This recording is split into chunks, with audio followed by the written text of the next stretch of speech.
Wow, hello. Let me see if the lighting can.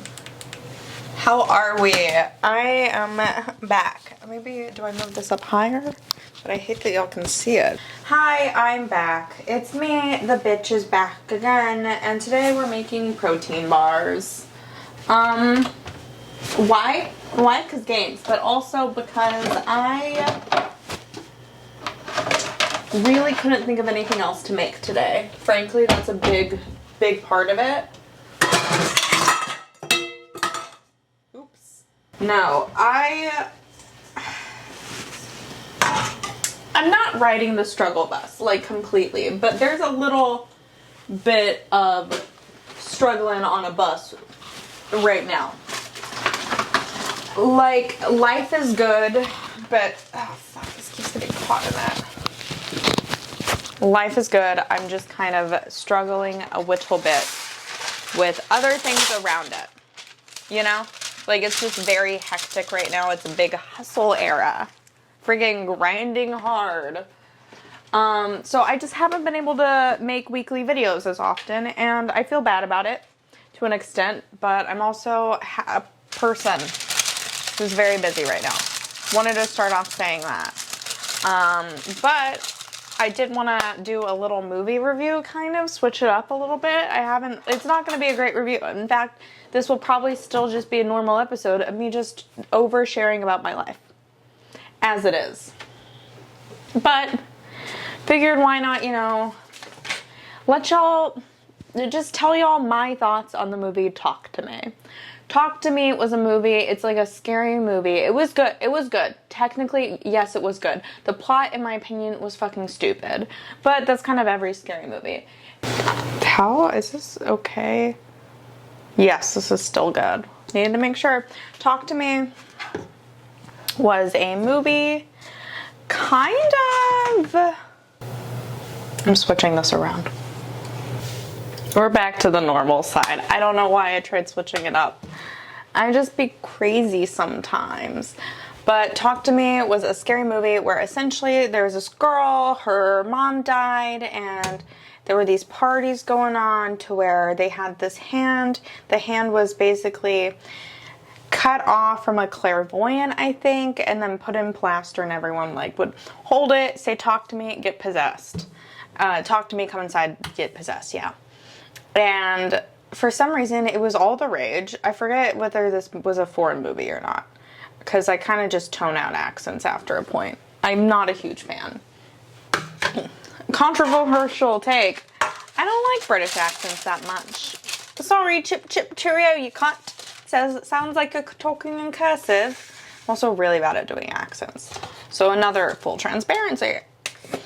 But Talk to Me was it was good. It was well made.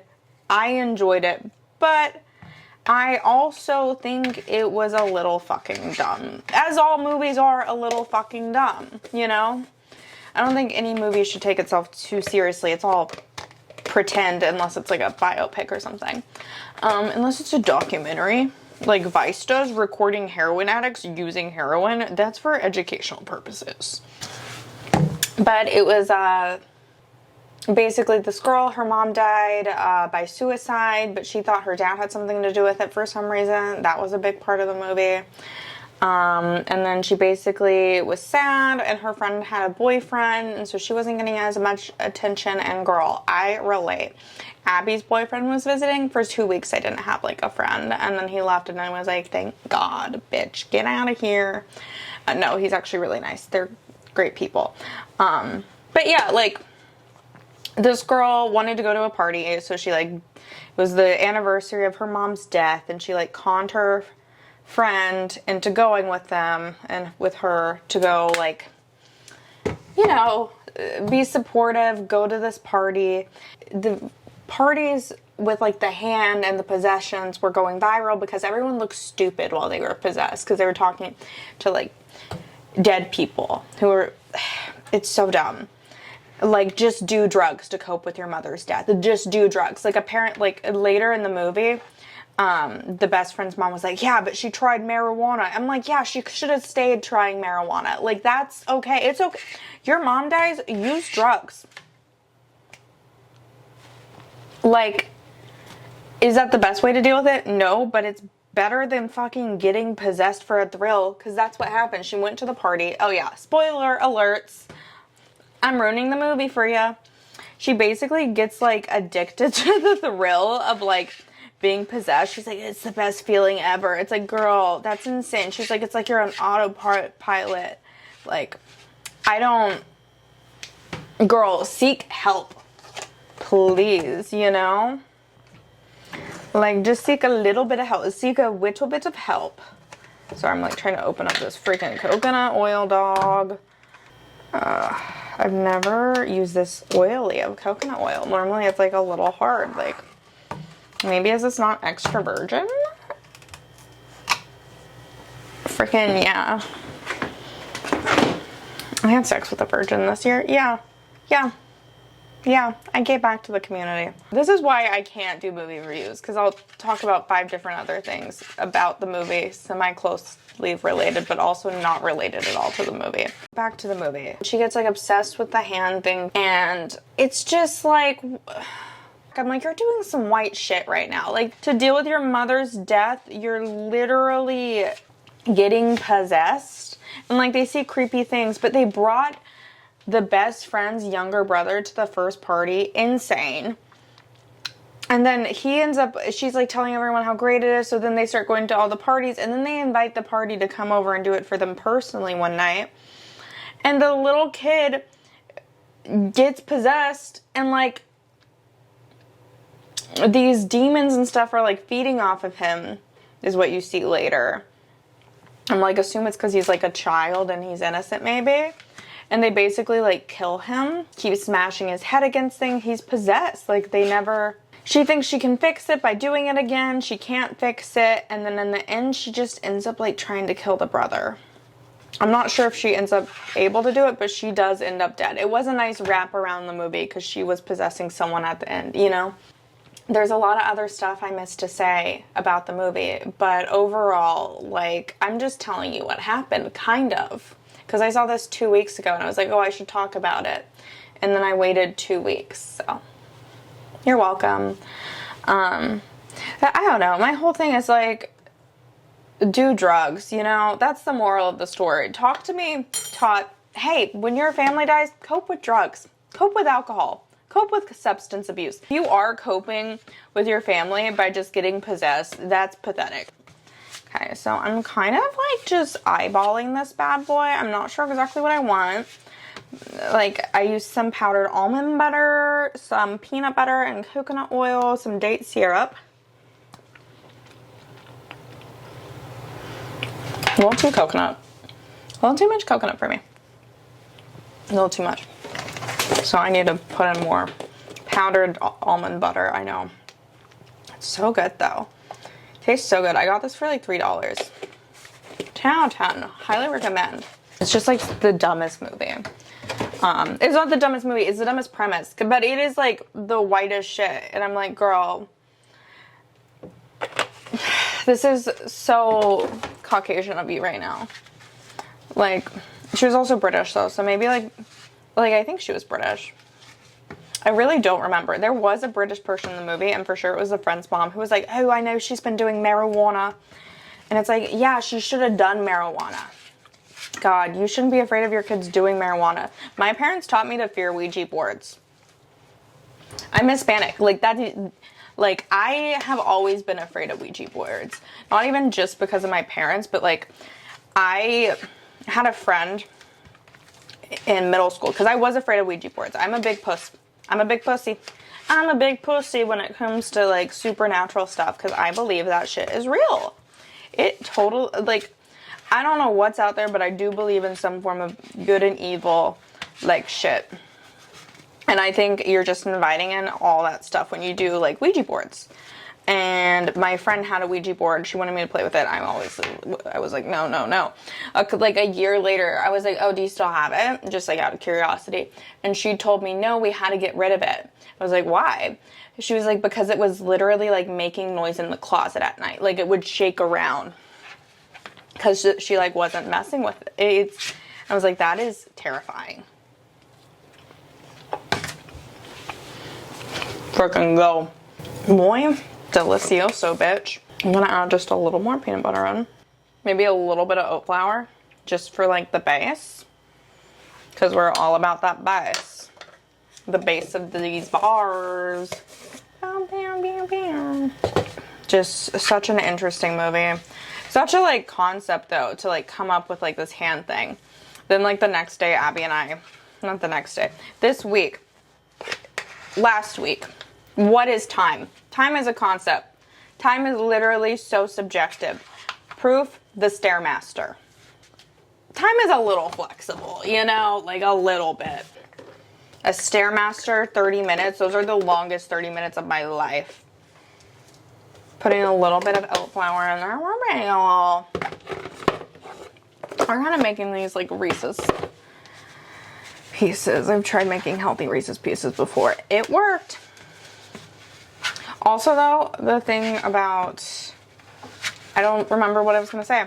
Sorry, the marijuana kicked in. I've had a bunch of spots all week, which has been so nice. I was literally booked every day, like Tuesday to Saturday this week, which is such a freaking blessing, bros. That's such a freaking blessing, bros and bras. It's kind of like dough at this point. Like this oat flour turned it into dough, dog. I'm really happy I got booked a lot this week. I feel so fortunate when that happens because I know that it be rough out there. Like next week I have no bookings yet. I'm sure I'll get up at some point in time, but if not, I'm not tripping. That's just how it be in this mad city, dog. Mad city. The Pyros and Crips all got along. They probably gunned me down by the end of the song. Seem like the whole city, I don't know the word right there, go against me. Something in the street saying, yeah. You're welcome. I just wanted to impress you just then. Someone said they looked like I would be good at freestyling. I was like, oh, thank you so much. I've never freestyled, but I've always felt like I could rap. I used to always say that, but I like had a speech impediment, so I can't talk fast for shit. Because then I stumble over all my words. Like, I'm such a, like, I have to rehearse. Like, I literally do vocal warm-ups before I go on stage. And I'm like, I'm just saying the same thing I've said a million times. Because, like, for me, there is nothing more vulnerable than when I stumble over words on stage. Like, there's really just not. I lost a roast battle so bad, and I stumbled over all the words each time. And it happens. It's such a raw, vulnerable thing to fuck up, like, words like that. It is. It really do be, like, hard to out there for a hoe. Stumbling over words is the worst. I get so embarrassed. It's like I got pantsed myself. Pants myself, dog. Sometimes it do be you. Sometimes it do be yourself.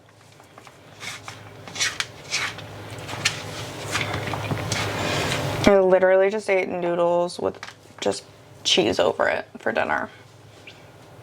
Truly really good, actually. You know, like I recommend. Treat yourself. I don't know if it's like almond milk is good to put in a bar, but I'm doing it because I really don't want to put any more oil in this. I'm just not like an oily gal. I love a no-bake thing, but I don't need that much oil in my life. Coconut oil is kind of gross. Do you remember, I don't know if any of y'all had this type of white mother. So my dad's Mexican, my mom's very white. She was like one of those like Whole Foods mom who always got really into like the fads of like kale, when kale came around Whole Foods, and that was a big deal. I remember when coconut oil came around and she got obsessed with it for a couple of years. It was like that type of like suburban mother I had. Like, she just got, like, hyper fixated. Because she also had an eating disorder, whether it was diagnosed or not. Like, 2 out of 3 of her kids had anorexia. And bulimia. Huh. Yeah. We're bad bitches. So gross. I'm gonna wash my hands. But she got, like, hyper fixated on coconut oil. And it just, like, grosses me out. And she also would, like, she cooked chicken so much. I, like, hated chicken for years. Like, my friends kind of hated me, but I couldn't eat chicken for a solid while. I still struggle with it. Like, that's my least favorite form of meat. TBH. I'm gonna put these in the fridge. I guess I could have added like chia seeds. I just wasn't feeling it. I've just been like a big nut butter and oat girl recently. Majority of what I eat is literally just nut butter and oats. I've been popping off. What can I say? What else has happened this week though? I don't know, yeah, I've been booked a lot. It's been a lot of fun. I've been having a lot of fun on stage. I've been working on this fun bit. And I had like a fun realization while writing it. And it's kind of like, I feel like, this isn't the bit, but this is like a part of it, like a chunk. Because I've been like comparing what it's like to be a woman than to be like a man. And like, I'll never understand what it's like to be a man. But while talking about it, I kind of realized that I think sideburns are like labia for men. You know, sometimes you don't realize how long they are until you get like a second look. You're like, oh my God, I never realized that before. You know, like it's like a CVS receipt. That was like my hot little chunk that I tried it today and it did work. So I'm like excited about that. But I've just been going up there and having a good time. I don't know. It's almost 5 years into doing stand-up for me. I think it's like over 4.5 now, which is like kind of cool. Because I look back and I'm like, whoa, I just started doing it because I liked it and I kept like liking it. And I think it took me like a year to really strap in and commit to it fully. Because like I was in college for the first year. For the first 2 years I was in college, 2.5 years. It's interesting to see where it's taken me and like to look back and be like, oh, that's cool, you know. I'm like, I'm proud of you, bitch. Also, I was drinking for a lot of it. I was drinking for like 2 years of stand-up, so I feel like I got sharper after I stopped. And it is interesting though, because I didn't stop doing cocaine until after I stopped drinking. Like I did cocaine for like a year and like I don't do it anymore because like the cartels turned into Alibaba and there's so much random gross shit like in coke now. And I also get really depressing when I do coke because I did like shrooms one time, then I did a bump of cocaine and I was like, oh my God, am I gonna end up like my family? I'm just like, it's so depressing to be around, you know, like I'm not fun to do it with. I don't think it was ever fun. I think I like the camaraderie and being in the close space with my personal best friends, you know? But yeah, like I look back and it was like I just got depressed. I now like when I do it I just get depressed, so I just like don't do it. And I'm also like, it's so unsafe now. Another tranquilizer that's being like mixed into it or something, and it causes people's flesh to eat itself apparently. Wild shit out here. Oh yeah, but Philip said something about to me, be like, you should relapse, like as a joke, and I was like, no, I can't drink, because that's what I think about when I'm like, oh, I don't do stuff, I mainly think of just alcohol, because that was like the big thing for me. But I stopped coke before it got completely out of hand, but it was out of hand, you know, like I was doing it at 3 p.m. thinking I'm better than people tweaking at 3 a.m. just because I'm not staying up later. Like that's insane behavior. But it is like interesting like that he mainly knew the coke Brittany. Also, if I ever start doing blow again, you'll know, because I start wearing like fake Chanel big sunglasses and I look like such an insane. It was such an interesting era. Like it was a very short-lived year of me just doing a bunch of blow. Like I did in college only a handful of times and it just like didn't do anything for me. But then I did coke over the pandemic. And like end of 2020, no, 2021, pretty much all of 2021. And it was just like, I'm like, oh. Like I remember I was seeing a guy and he asked if he could do it with me because he had never done it, but I knew his dad was like an addict and I was like, no. And like, yeah, it was like a weird era, but it is interesting that some people think about when I talk about how I'm like, I'm not sober by any means, but I don't drink and I don't do cocaine. I don't inject anything. I'm not like, you know, like I never, but like, it's just interesting that some people think of just the coke for my sobriety. He was like, oh yeah. It was like, I was talking about you relapsing on cocaine. I'm like, I wouldn't, if it was safe, I would be doing coke and Mario Kart again, at least once a year, maybe once every like 4 years, but like that would be fun. But my friend Noah, he's having a relapse day for like alcohol, and I was invited to go, but I feel like that would be really triggering for me. Not that like I don't mind being around people who drink, but when it's like a friend who also stopped drinking, I like that's a weirder dynamic for me, because I miss drinking, you know, like it's not like this. I do feel like I am experiencing more life this way, but you know, sometimes you miss that like what it's like to be almost like ignorant and like still making these bad decisions and some form of toxic. But like, I think it's like ignorance is bliss, because then once you realize you have a problem, it's kind of not fun to do that thing anymore, because you're like, oh fuck, I'm just drinking to forget I have this problem now. And yeah, so I'm not going, but it is like a fun concept, because I've never said I wasn't gonna drink again. Like, I've always been adamant that, like, you know, if I ever want to, I will.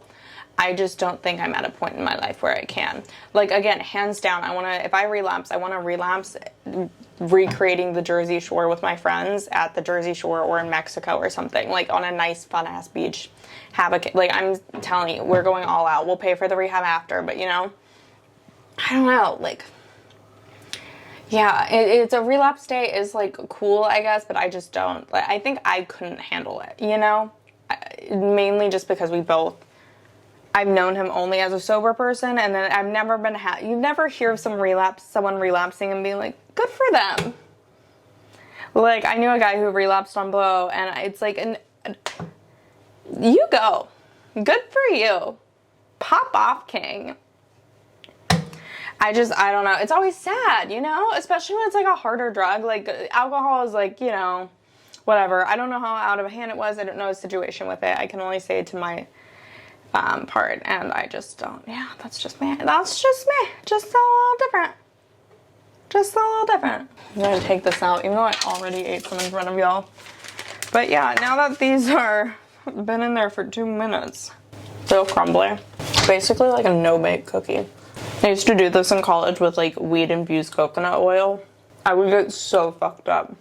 Homemade like marijuana-infused Reese's Pieces, 10 out of 10. But growing up, like, because I think my hardest part about like stopping drinking was like mourning my youth, and like you do have to grow up at some point, you know? I remember I used to like just have casual sex all the time with like people I didn't respect. Like, when I was in college, I was fucking people I didn't respect. That's why I started dating my college boyfriend, was I was fucking him. I was so embarrassed. I was like, this is so bad. I was like, we have to hide this from people because I'm like ashamed. And then I hooked up with someone who kind of like brought that out again and like re-triggered me into like, it brought out a side of me that I hated. And I like looked at that and saw how I was reacting to this. He also love bombed me, this guy. And it's like, I was like, if it was casual, I'm fine with that. But don't like say it's casual, then totally make it not casual. Like, if it's casual, I really don't want to know much about you. Like, it's okay for like a friends with benefits thing, but it was not that. It was fucking weird. I've also never been love bombed before. No one's ever pretended they were gonna say. It was just so, I don't know, it was oh fucking weird. I like tried to get a palate cleanser because I was just like, that was so gross. I like needed a fucking ginger wasabi in between that dick. And then I had a worse experience on a dating app.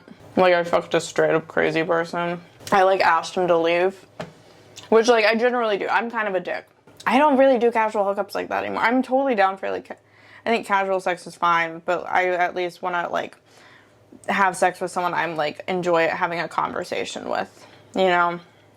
I'm big on banter, and I fucked a straight up crazy person because I was like, well, I'm just trying to like palate cleanse, or like maybe like what if it's, you know? It was not worth it. This guy was crazy. He did not respect my boundaries. He literally gave me a hickey. It was like, you're insane. I don't know you like that. Didn't ask you. Like, it was a lot of weird. I was mad at myself for not vocalizing stuff. I hate when people fetishize my sexuality in bed. I think it's disgusting.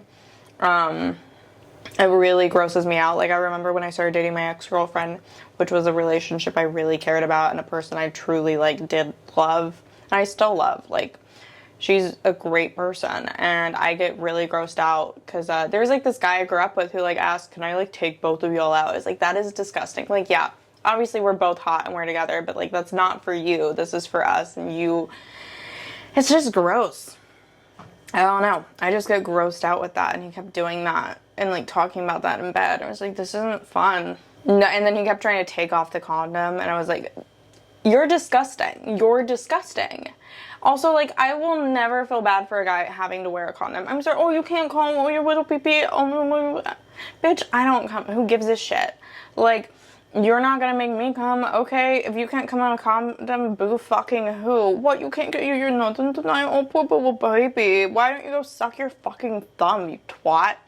God damn, I get so, like, fucking annoyed with that shit. It was so rude. It was also just like a crazy person. Like he FaceTimed me before we met up, and I was like, oh God, am I really doing this? And I should have just gone with my instinct to be like, nah, it's not worth it. Like, it wasn't worth the trouble. He then started like trying to jerk off with my blanket after we stopped fucking, which I was so like, that's fucking gross. Like, dude, I have to wash my blanket now, which is like a pain in the ass and a half, you know? Like, I literally have to like, I had a horrible time and I did it to myself. It just like really grossed me out. Also, like, when guys call themselves daddy in bed, then call you like a little girl or like baby girl, I get disgusted. I just got so gross. And so I literally spent all day in bed. I like saged my apartment. I've taken like 3 scalding hot showers. And like, it's, oh God. Because I'm like mad at myself because I could have just not done anything at all. There was no vibe there, and that was a big part of it, is that there was no vibe, but I still tried to force it. And that was on me. That was on me. That's not on him. Him being crazy, though, that's on him. Like, that person just exists. He kept trying to get me to give him a tattoo. I was like, I just met you. I don't want to give you a tattoo. I don't want to talk to you. I don't want you in my house. Please leave. Literally, like, I tried to get him to leave for, like, 30 minutes. He wasn't taking a hit, and then after, like, he started jerking off with my blanket, I was like, get out of my house. Get out of my house. Don't do that. Don't do that. It's disgusting. Also, who jerks off with a blanket? That's gross. A random person. How impolite. I don't know. I felt really grossed out and disrespected. And I did it to myself. And I hope to God I never run into this guy again. Like, it's disgusting. Yeah, but I got really angry talking about that. Besides that, life is good, though. That was really the big thing that I was like, that happened the other day. The other day as in yesterday. Like, I spent all day in bed sad about the decisions I chose to make, you know? I know at the end of the day it was me. Anyways, that's it. This has been the podcast. That's been the update. This is my life. Thank you. This is my life. This is real life, you guys. This is real. This is raw. This is real. Okay, bye.